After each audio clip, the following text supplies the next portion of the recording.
In June 2020, NASCAR did what many thought impossible. They banned the Confederate flag. The symbol had been tied to the sport since its inception, and NASCAR President Stephen Phelps is committed to making the sport more inclusive for drivers and fans. But will it make a difference? This is Disrupted. I'm Kalila Brown-Dean. Over the last 73 years, NASCAR has only fielded 8 black drivers in its top-level Cup Series. Today, we hear from former NASCAR driver Bill Lester about the challenges he faced racing in a white-dominated sport. But first, Daniel McFadden. He's lead reporter and editor for FrontStretch.com. He's host of the NASCAR podcast, Dropping the Hammer. He's covered NASCAR's efforts to be more inclusive. Daniel, welcome to Disrupted. Thank you for having me, Kalila. You know, a lot of our listeners here in the Northeast may not be as familiar with NASCAR as those of us who grew up in the South. And for a lot of people outside of that scope, they see NASCAR as this sport that only appeals to white, rural, southern audiences. And perhaps they may think that NASCAR is hostile to people who don't fit that demographic. What's the basis of that stereotype? And do you think it's a fair or accurate depiction of NASCAR's fan base? I don't think it's a fair and accurate description of the moment, but I think it's honest to say that there is some truth to that from in the past. The only black man who's ever won a NASCAR Cup race, anyway, Wendell Scott, he won a race in, I believe, Jacksonville, Florida in the early 60s. The race officials refused to award him the trophy until the predominantly white audience left the track an hour or so later because they were afraid of a white riot. This is a sport that up until the mid 80s had a race called the Rebel 400 at Darlington Raceway in South Carolina. Up until June of last year, the Confederate flag was a very welcome symbol, a tolerated symbol anyway, at NASCAR tracks all across the country, not just in the South. You'd see that flag flying in the infield in California. So there are reasonable reasons that someone, maybe a person of color, wouldn't have found NASCAR a welcome sport. You know, I grew up in Virginia, not too far from Danville, where Wendell Scott was born and raised. And so he is this legend of NASCAR in Virginia. But as you said, this was not just a Southern tension, that this became something in various spaces that in some ways was also a way for fans to come together and be separate or escape from some of those bigger questions and bigger challenges. And yet, although the fan base today is about 80% white people, we're starting to see increases in black and brown fans of the sport, as well as people getting interested in other ways. What do you think about today in terms of what's driving some of that interest in the sport from people who don't fit the traditional demographic of NASCAR fans? Well, I think not primarily, at least one reason. You have Bubba Wallace in the NASCAR Cup Series. He's the first full-time black driver in the Cup Series since Wendell Scott. That was in the early 70s when he stopped racing. You have Daniel Suarez, who's a Hispanic driver. You have Kyle Larson right now, who's the hottest driver in NASCAR right now. He has 4 wins this year, and he's Japanese American. Right now, at this moment in time, we're experiencing the most diverse that NASCAR has ever been. Just like saying that the best driver in NASCAR right now is Asian American, Japanese American. You couldn't have said that 10 years ago. And I think that I would hope that people in like minority communities are seeing this and realizing that it's not just a completely white sport like it was 20 years ago. The sport has been working towards diversity in many ways in the last 20 years through programs like the Drive for Diversity, the NASCAR internship program, which is diversity based. But they really ratcheted it up last June when they banned the Confederate flag. They took their open stance against racism, which that's a very big deal. especially when back in 1968, you're building a track in Alabama, in Talladega, locked arm in arm with George Wallace. So it's we're a very different territory than we were.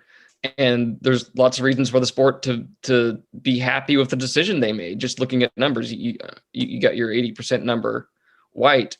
In the last 3 years, the number of fans coming into the sport are 50% people of color, 23% Hispanic, 17% Black, 10% Asian, Pacific Islander. And those fans are 8 times more likely to approve of NASCAR's stance against racism, its social justice moves that it's made in the last year. So we're seeing change, and I don't think we're going to fully see the impact of NASCAR's moves in the last year for a few more years. So you mentioned a lot of names. You mentioned a number of initiatives that have helped those names sort of rise to public awareness. And I want to come back to that. But Daniel, I want to ask you a really basic question. What is it about NASCAR that appeals to you? You know, our listeners can't see it, but when I asked you that question, your whole face just lit up. What is it about NASCAR and its appeal? Well, I've lived my entire life except for 1 year in the South. I was raised in North Texas. My dad took me to my first NASCAR race in 1997 at Texas Motor Speedway. So it was the first NASCAR Cup race at Texas Motor Speedway. There is nothing quite like when 40 stock cars roar by at the same time for the first time at the green flag. It's a sensation you cannot get from TV. You're not gonna get it from any other sport. I've always loved rooting for the people, the drivers, the personalities. Everyone's the detractors will say, "Oh, you're only turning left." Well, okay, turn left at 180 miles per hour with another car 2 inches off you. It's not easy. And rooting for the people inside that car, people you have your reasons for liking, your reasons for hating. It's like any other sport. But there's multiple layers to it. Sponsors, manufacturers, there's lots of people who follow NASCAR who specifically root for teams because of the car they drive. So I've never been one of those people. I'm more of a personality person. But it's different from different people, but I got into it at a very young age, and except for a brief lapse during my high school years, I've pretty much been a lifelong NASCAR fan and now journalist. One of the things that I find so fascinating about the entire enterprise of NASCAR is that, as you said, there's the driver and there's the personality. One of those drivers that people are starting to talk about, you know, all the drivers that I grew up watching have retired or passed on, but someone that a lot of younger fans are talking about is Chase Elliott. Who is Chase Elliott in the world of NASCAR? Well, he's the son of former Cup champion and NASCAR Hall of Famer Bill Elliott. He's the defending Cup champion. He's, according to NASCAR fans, you know, within the bubble, he's the most popular NASCAR driver, at least for the last 3 years. Fans have latched on to Chase Elliott because of his connection to the sports past. His dad, Awesome Bill from Dawsonville.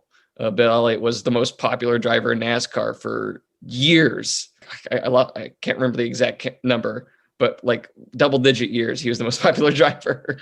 But like within the sport, Chase Elliott is voted on by NASCAR fans the most popular driver, but he's not even the most recognizable name to the general public. The most recognizable NASCAR driver was Bubba Wallace, and you wouldn't have been able to probably say that before last spring. But after everything that happened last year, he was in the headlines constantly. So it's in the bubble, it's Chase Elliott. Outside the bubble, it's Bubba Wallace. If Bubba Wallace is not the most recognizable inside the bubble, what do you think it means for NASCAR that he's had all of this outside the bubble attention and prominence? Bubba Wallace is a lightning rod. That anytime a story gets published at frontstretch.com about him, the comment section lights up with colorful conversation. People don't like him. There's people who don't like him, but there's people who do like him. He's driving something right now. If it's not for Bubba Wallace calling for NASCAR to ban the Confederate flag in June of last year, it's quite possible that Michael Jordan isn't his current team owner at 2311 Racing. It's quite possible that Pitbull isn't the co-owner of Daniel Suarez's team. So I honestly don't think either of those things happen if he doesn't do that. But a lot of fans, diehard fans, associate Bubba Wallace with getting rid of their flag that they like displaying proudly at NASCAR tracks. They feel like it's an attack on them because they can't bring their flag to the track or whatever. And like you mentioned, the Noose incident, there was a lot of confusion around that. People who think it was a hoax when it just wasn't. That's not what happened. It was a mistake. But he is the most, Bubba Wallace is a sign of the future of NASCAR, what NASCAR wants. NASCAR does not want to be associated with what we started out talking about, that racially charged past, that racist past that it had connections to. They want to be a diverse sport. They're doing that. The moves they're making are working so far.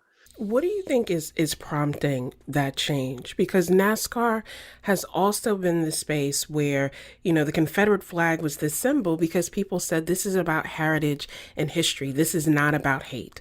And at the same time, NASCAR has pioneered this Drive for Diversity program to increase representation, not just of drivers, but of people throughout the entire system and the entire organization. And at the same time, as you see this, diversifying audience and a drive for diversity with drivers, you're also hearing this controversy with comments made by Kyle Larson and having a sensitivity program for this driver for using a slur through an esports game. What then is driving NASCAR to say, this is the future that we want to work toward, even if it takes us a while and fits and starts to get to that goal? Well, for the last 10 years, NASCAR in a public sphere had kind of been in a free fall, declining ratings, declining attendance, just declining attention just in general. But that's started to change in this last couple of years. Ratings leveled out, the crowd started to level out. And then last June happened, which happened months after the Kyle Larson incident. It could be argued that the Kyle Larson racial slur incident set the sport back years in how the public perceived it. And then what happened in June of last year could argue it leapfrogged it back to where it was and then some. So I think Steve Phelps said earlier this year that for a long time, they were all about just staying with who they still had when it came to their fan base. They were so scared of losing anybody else. Especially when it comes to the Confederate flag, I don't think it was part of their calculus that they could stand to gain more fans than they would lose just by simply banning the Confederate flag from all of its facilities. There's so many positive things going on right now in terms of audience, NASCAR reestablishing itself with a national audience.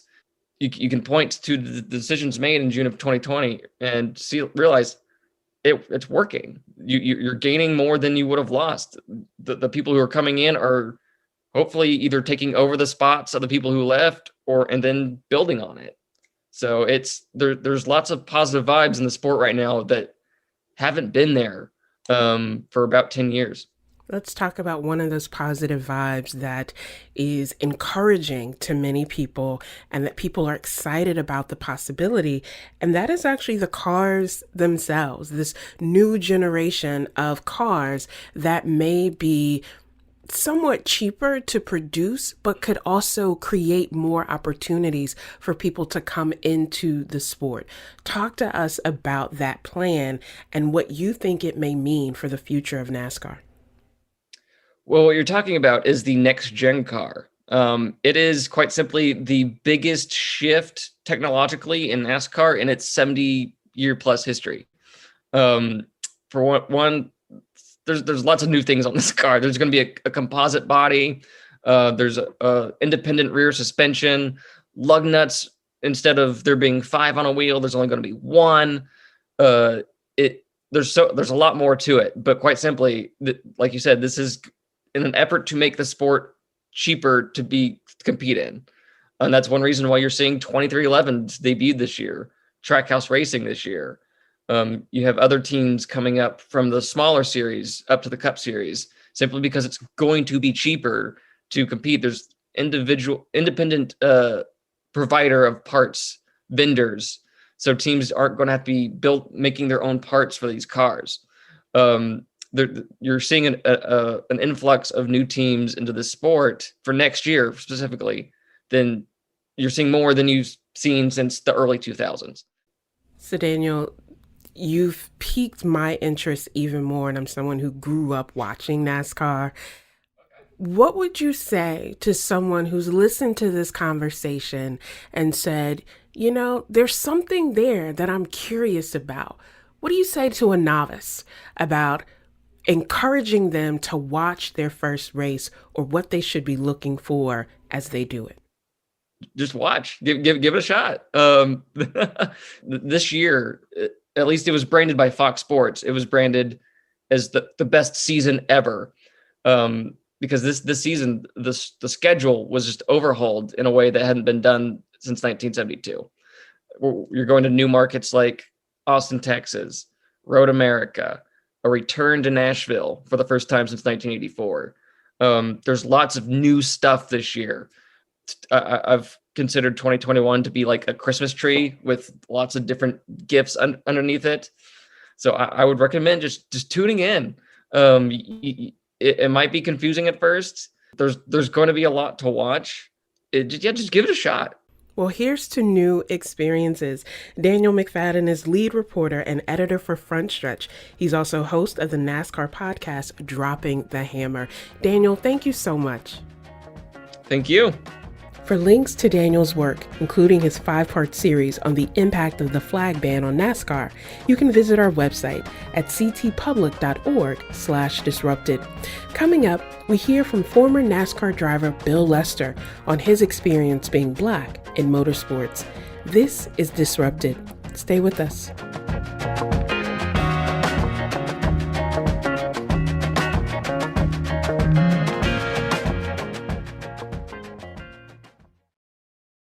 Welcome back to Disrupted. I'm Kalila Brown-Dean.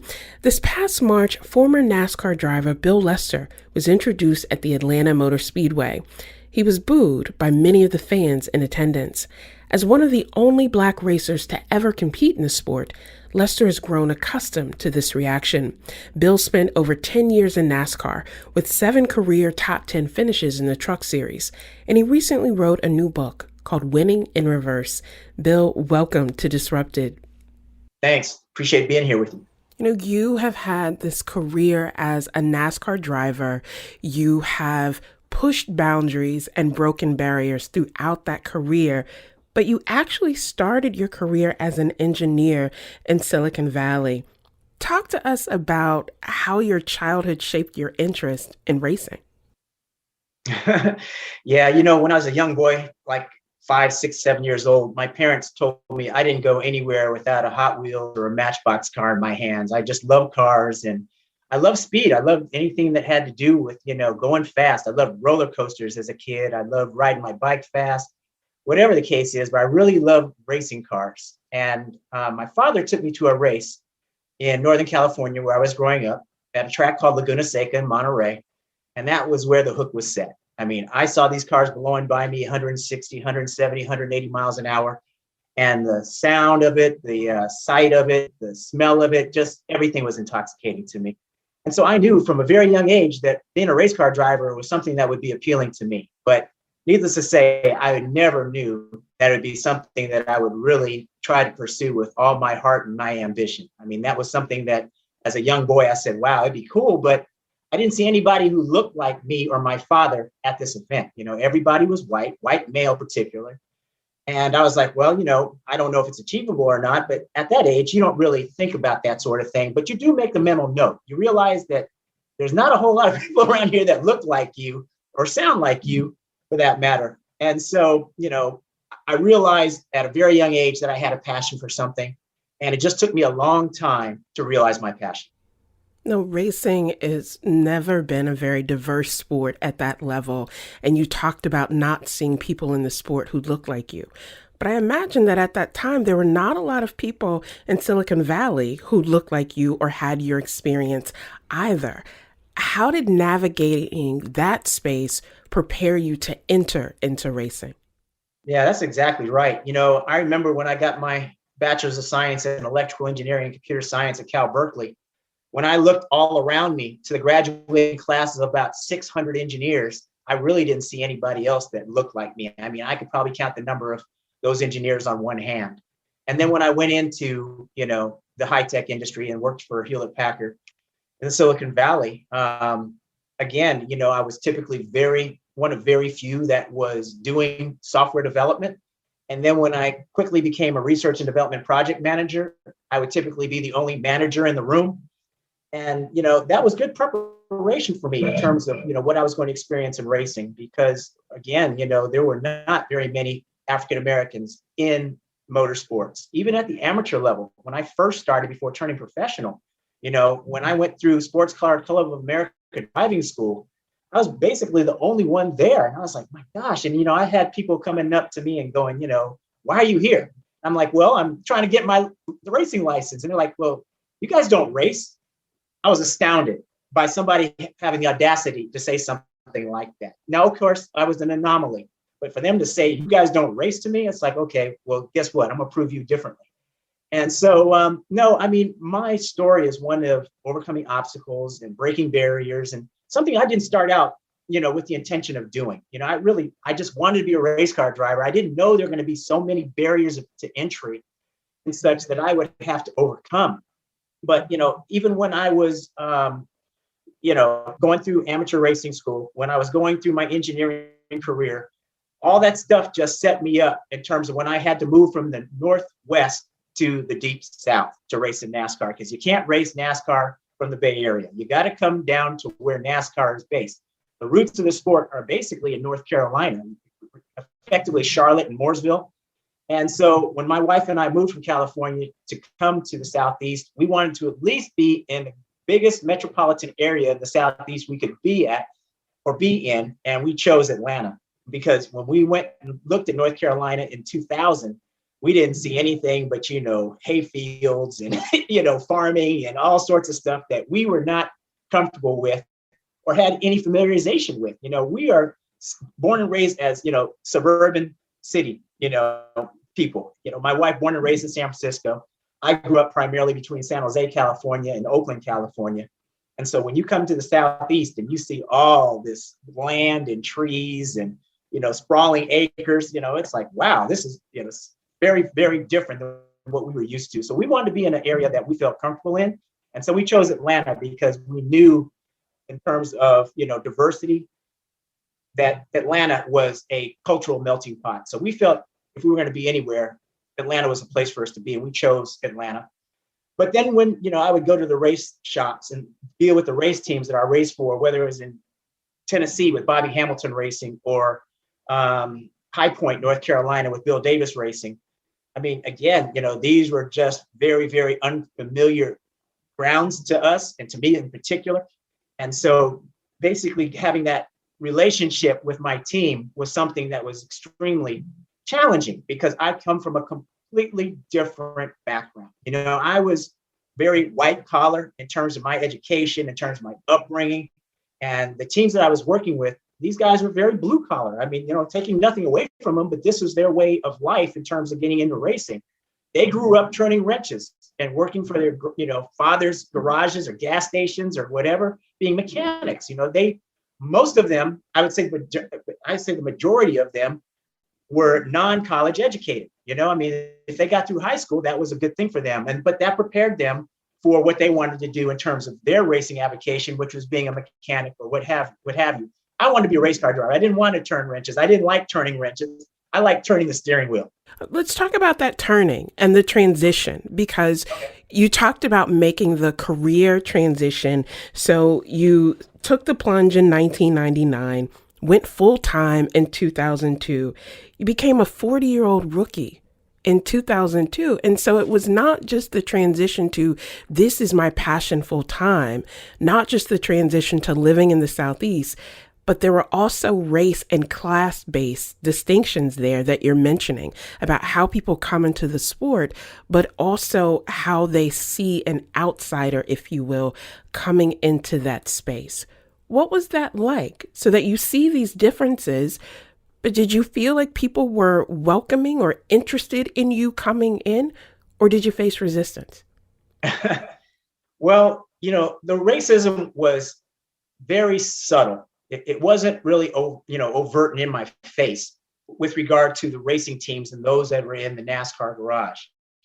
In terms of the spectators and the fans, it was more, in my face and directed towards me. But it was a huge difference in what I was used to versus what I now was experiencing. I didn't know about the Southern culture and the Bible Belt, mentality that the Deep South had at that point, which was very, very strong, very thick. A lot of yes, ma'am, yes, sir. And, the way people greeted each other. And I was like, wow, this is, very interesting. I knew about that. I wasn't completely naive about it. But when you come from the very liberal California and then Silicon-based Bay Area, everything was pretty much free flowing and casual. Everything was first name basis. And, everything was very formal when I came to the South. And it was very unusual and strange for me. And I just wasn't used to referring to people as, Mr. somebody or Miss somebody or whatever. But okay, I learned to change my behavior for that because I'm the outsider. I'm the one who doesn't, come from this background. And I have to try to make these folks that I'm working with feel comfortable with me, So it was very clear and very different and, very uncomfortable in a lot of senses, dealing with what I had to deal with. I'm sure it was that difficult for those that came before me of color, although there weren't many. But I think that everybody who came before Bubba, Darrell Wallace Jr., who's on the circuit right now, made it easier for him, But for me, since the last African-American who raced in NASCAR at the Cup level was 20 years before me, again, there's a broad, I would say, void in terms of the NASCAR garage being used to somebody of color coming into their playground. So, yeah, in answer to your question, it was difficult. It was quite an adjustment. I found it to be, somewhat discouraging, and it was not the kind of pleasant scenario I was hoping it would be. But at the end of the day, I wanted to race at the top level of motorsports in this country. And at that time, NASCAR was the top level of motorsports in America. It surpassed IndyCar and open wheel, surpassed sports car racing, drag racing, all the other different forms of racing. Everybody knew about what NASCAR was. And that's where the best drivers were considered to be racing. So that's why I wanted to be there. And if I had to change my behavior to be a part of that environment, that's what I had to do. And that's what I did. Bill, I think one of the challenges is that people assume there's a passion, you work really hard and you achieve this goal and they see the success, but they don't always know the stories and the obstacles that shaped that success. And one of the strengths of your book is that you are very candid about that, about the resistance that you encountered, not just from fans and from leadership, but also from people who were in the racing world with you. And so I want to share with our listeners this passage from your book. where you say images of a lawn jockey that had been dressed in my likeness being burned formed in my mind. Memories of NASCAR fans using the N-word floated through my brain. Visions of a red flag adorned with the blue cross being proudly waved in the stands flashed back to me. In the wake of all that had transpired over my years in racing, it was hard not to speculate that on some level, racism existed in NASCAR. What was that disconnect for you between having these experiences, these emotions, and sort of your brain telling you racism is embedded here, but also understanding that you had this goal that would require you to persist through that in order to achieve what was important for you? Yeah, I always think about that phrase that, and I'm sure you've heard it, to, those much is given, much is expected. And I feel that I was placed in the position I was placed in for a reason. God gave me skills and ability that, I didn't ask for, but I realized them. I realized that I was meant to race cars. And he wouldn't put me in this position if he didn't believe that I could not make it. It was up to me to make it, to push through these difficulties, these challenges, these hardships. And what I mean by hardships, I mean, being left to feel that you were less than human. Again, when they burned that lawn jockey in effigy, I mean, I was astounded. I didn't see it, but I was told about it. I didn't witness it, but I was told about it on very reliable sources.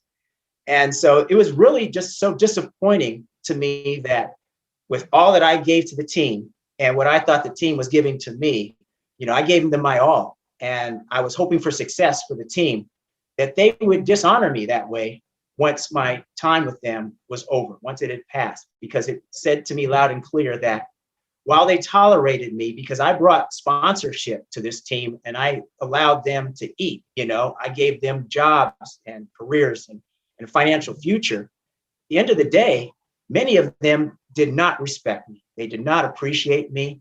I'm sure they would have been happier had I not come along at all.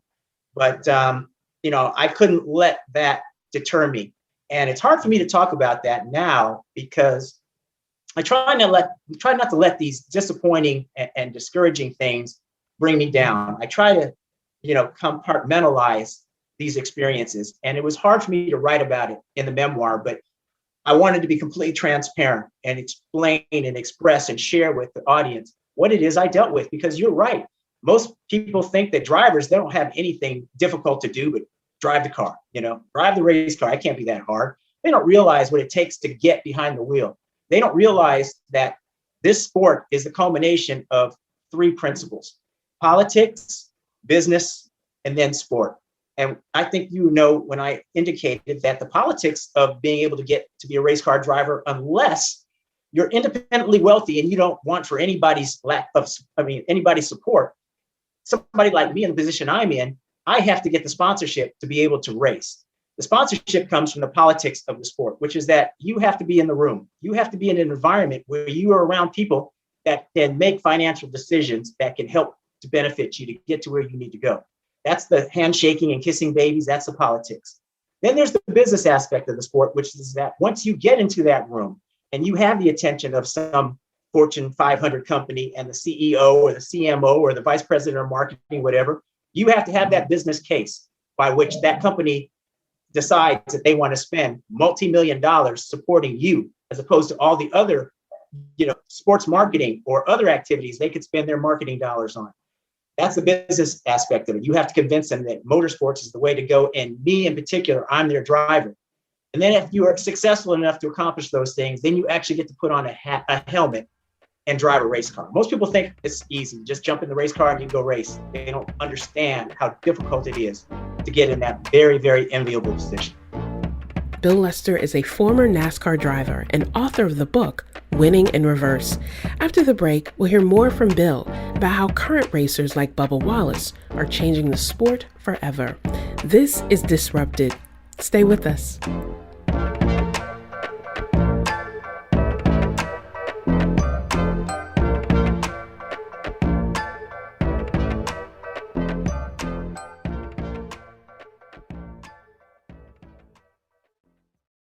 Welcome back to Disrupted. I'm Kalila Brown Dean. NASCAR has been dominated by white drivers and fans, and for many, there's a toxic culture of racism within the sport. We're speaking now with Bill Lester, a black driver who spent over a decade racing between NASCAR's three leagues. I asked him about politics in sports and what he would tell young athletes who may worry about fitting in. I mean, it's all about passion. My journey was based on passion. If you believe in yourself, you've discovered what it is you want to do, you've been given a gift to do, the sort of thing that, last thing you think about before you go to bed, the first thing you think about when you get up in the morning, something that is ingrained in you, instilled in you, and you believe in yourself, you can't let anybody deter you or distract you or knock you off your axis. And that is so important. That is what allowed me, after all the discouragement, after all the doubters and naysayers weighed in, to continue to get up in the morning and keep pushing towards that goal of being a race car driver. Even though I didn't see anybody else who looked like me successful at being able to do it, I knew that I could do it. I was given a gift, and it was up to me to live that dream. It's all about, my memoirs, all about living your dream. Passion is key. Getting out of your comfort zone. Persistence, perseverance, the power of networking. The importance of gratitude, being thankful for the things that you've been blessed with. I identified 8 keys that allowed me to live my dream. And to anybody who's listening to this, if they believe in themselves and they have a goal, they can achieve it. It's not something that I'm talking about that is revolutionary. People have talked about this in the past, but I come from a slightly different background and path, right? A lot of you mentioned sports, athletes that are of color are stick and ball sports, right? Or stick and ball athletes. And it's a very clearly prescribed path in terms of how to get there, in terms of going through high school, going through college, and all this sorts of ladder that you have to climb to get there. In motorsports, it's like the Wild West. There is no firmly defined path. You can come from a myriad of different backgrounds and paths to get to NASCAR, for example. You can come from open wheel, you can come from sports cars, which is what I did. You can come from dirt and sprint cars and midgets. You can come from all sorts of different disciplines. As long as you have the financial wherewithal to weather the storm, you can get there. And for me, the financial wherewithal came from the drive that I had to get there. I didn't have a checkbook, but I had the perseverance and the persistence and the stick-to-itiveness and the belief that if I quit, then I'm defeated. I couldn't quit. I didn't want to be defeated. I wanted to race professionally. It was something that was ingrained in me, instilled in me, and I had to realize it. One of the things that seems to be a standout part of your career and your approach to your career is your interest in learning from, working with, and collaborating with other athletes. And you talked about stick and ball sports and how that seems to be the path. You talk in the book about thinking that you had found an ally in basketball legend Magic Johnson. How does Magic Johnson come into your story of being a professional racer? So at one point, NASCAR was, making waves about its desire to diversify their sport. And they brought Magic Johnson in because of his business acumen. Magic is an established, very successful businessman. And so they brought Magic in, and Magic came on board saying how he's always had an interest in NASCAR, which was news to me. But lo and behold, NASCAR and Magic are working together to provide opportunities for diverse audience, to diversify the audience.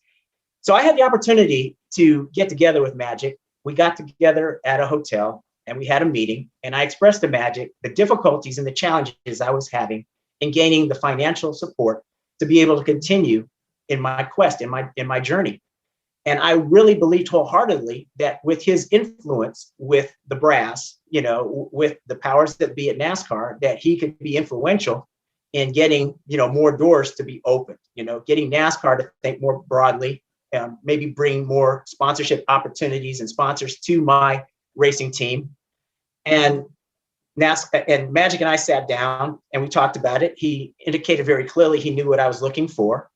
And he gave me the distinct impression that he was going to help me with regard to that goal, which is getting more financial support. Well, I was really surprised because after, a little bit of time went by, I tried to reach back out to Magic to see where we were. Had he been able to make any progress? Was he gaining any success? And my attempts to reach him were not reciprocated. I could not get in touch. I could not get back in touch with Magic. I couldn't get through his gatekeeper, his assistant. Before it was very easy, relatively easy to do so. My phone calls were responded to, they were returned. I got crickets after a while, and I could not for the life of me figure out what had taken place. I don't know, and I can only speculate that maybe the brass told Magic, it's like, you know what, we've been doing it this way. This is the way we will continue to do it. What we brought you in for maybe doesn't have anything to do with, helping drivers, especially Bill, with regard to what he's trying to do. I don't know. I wasn't there. But all I can say directly and specifically is that the communication that I had established with him and felt really good about came to a grinding halt. And almost right afterwards, Magic left NASCAR as soon as he came in. It was very, very strange. I mean, he was under the radar. He came in for a little while. You didn't really hear of anything that was initiated or that took, hold because of Magic's efforts. And next thing you know, Magic's out of the NASCAR, diversity initiative. So I wish I knew what took place. Let's talk about going forward and how, not just in spite of, but in some ways because of all of the things that you had faced throughout your time as a racer, the decision to write this book, and although you stopped racing formally in 2012, earlier this year, you made a return for a one-time event. Why the choice to have that race or participate in that race at the Atlanta Motor Speedway? Well, you asked a number of questions, the first of which was, why did I decide to write this memoir? I believe it could help people that no matter what their walk of life is, it's not a motorsports story. It's a motivational story with a motorsports backdrop. Okay. Most people thought it was like, my autobiography. It's not my autobiography. It's really a means of helping people that might be struggling with, challenges they have and how do they get from A to B? What is it they need to take stock of? That's why I wrote this memoir, because people told me, it's like, Bill, your story is phenomenal. How did you break through and get to this plateau, to this, promised land that so few of us have been able to infiltrate? It's not as if Blacks don't want to race cars. Believe me, we want to race, but we are discouraged almost at every turn. And I just wasn't taking no for an answer. People said, you have to tell the story. And I said, you know what? Let me do that. Let me put this down on paper and hope that it benefits somebody. Even if it benefits one person, it was worth it to me. So that's why I did it. Why did I come back to Atlanta Motor Speedway earlier this year? Because one of the things that I talked about in my book, and I mentioned briefly, was getting out of your comfort zone. Coming back and racing at the professional level in NASCAR after having not done it for 14 years is about as far as you can get to getting out of your comfort zone. I could have easily continued to watch racing on TV, sitting, on my sofa or in my chair and watch racing. But I decided to practice what I preach. I'm going to get out of my comfort zone. I'm going to do something that I haven't done in quite a long time at the professional level at one of the fastest tracks in NASCAR. Atlanta Motor Speedway is a track where we were averaging about 180 miles an hour.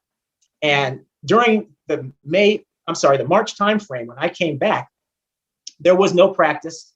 There was no qualifying before the green flag dropped and you were going into turn one at speed.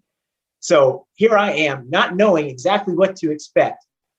I decided I'm going to do it. I'm going to practice what I preach. I'm going to prove to myself and to everybody else who's watching that, yeah, if you believe in yourself, if there's something that you want to do it. Don't let anybody discourage you. And that's what I did. I hustled for the sponsorship. I got 3 great sponsors together. And then I got a team with me. And believe it or not, without any practice or qualifying, when the green flag dropped it, at race time, there I was in the turn one with, 36 other lunatics trying to race for a checkered flag. So I was really proud of myself. I finished the race. I didn't finish it as high as I wanted to. Of course, that's going to be a lot of the, reflection upon the fact that I haven't done it at the professional level for 14 years. And if you are a professional, you should be perfecting your craft every day. And I wasn't doing that, but I'm fortunate enough to have, the physical ability, the hand-eye coordination, the reflexes and everything. And I was able to bring that truck back in one piece. I was able to bring my race truck back without scrubbing it, crashing, running anybody else, being on the tow hook or anything else. I finished the event. So I'm proud of myself. I'm glad I did it. I think I sent a message that, if you do believe in yourself, you have a goal, a destination, you can get there. You set a goal, you set multiple goals, but what you've also done is create a legacy that inspires other people who are within the sport and outside of the sport about how to navigate life when it seems really difficult. When you think about that legacy, how does it feel to see other drivers like Bubba Wallace continue in that pathway and sort of take the baton to the next level of the things that you started in demanding diversity, not just for the sake of diversity, but for really being able to have people do their very best? Well, you see the smile on my face because I have a lot of pride in what it is I did that made the challenge and the journey that much easier for the next generation. And Bubba's clearly the next generation. He's like less than half my age. So I'm glad that he has taken the baton and has run with it. I mean, I'm very proud of everything that he has been able to accomplish in the sport. He did something that when I was racing, I couldn't do. He used his platform to affect change. I couldn't do it in the mid 2000s. NASCAR wasn't ready. The country wasn't ready. But due to the unfortunate events that took place last year, which started the Black Lives Matter movement with George Floyd and Ahmaud Arbery, Breonna Taylor, et cetera, ears and eyes across the country were starting to open. And he stepped up and challenged NASCAR and almost demanded NASCAR to ban the Confederate flag. God bless him for that. I am so happy that he stood up and he put his foot down, and NASCAR was receptive and responsive and did that, because I would have never thought when I was racing in my heyday in the mid 2000s that the Confederate flag would ever be banned, ever. It was as germane to NASCAR as like the phrase apple pie and Chevrolet was, back traditionally. I mean, it was part of the NASCAR tradition was the Confederate flag. So while it alienated a lot of the, diehard redneck core fans of NASCAR, what it does is it opens up a greater audience to NASCAR, and something that NASCAR has been saying they want, which is to be more reflective of the country. Okay, here's that opportunity. They stepped up due to Bubba's encouragement. Thank goodness that he did it. Thank goodness NASCAR responded to it. And I hope that's just the beginning of a number of things and initiatives, what have you, that get more people of color out there to take advantage of and enjoy this sport. I tell you that whenever I bring somebody out to their first NASCAR race, they become an immediate fan. They can't believe how much fun it is and how exciting it is to actually be at an event, as opposed to standing, sitting in front of their television and watching cars run around in the circle. If you're there, you just can't believe the power, the excitement, the sound, everything that's intoxicating about the sport. And these folks, like I tell you, when I bring out groups of people oftentimes, they're like, wow, let me know when the next race is. Let me know when you're going to, host us again or something like that. Or even without me being there independently, they're like, you know what, I'm going to another race. So that makes me very, very proud. I'm very proud of what Bubba has done. I'm very proud of what NASCAR has done. I hope that the face of the sport begins to change. That was former NASCAR driver Bill Lester. He recently published a new book called Winning in Reverse. Disrupted is produced by Szkobel-Wolff, Szkobel Collier, and Catie Talarski. Our interns are Maisy Carvalho and Kelly Langevin. I'm Kalila Brown-Dean. Thanks for listening.